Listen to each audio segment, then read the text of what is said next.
Thank you to my very handsome 12-year-old photographer, cameraman. I'm really testing his patience. Why, thank you. That's okay though, considering how much you test mine. Anyway, I'm just going to do a really quick video about using a diffuser. We use oils instead of burning candles.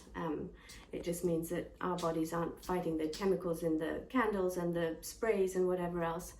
And the oils that we're diffusing are just helping us, especially me. I love Valor. That's the oil that I use all the time. It's the one that I've chosen to show you how I diffuse.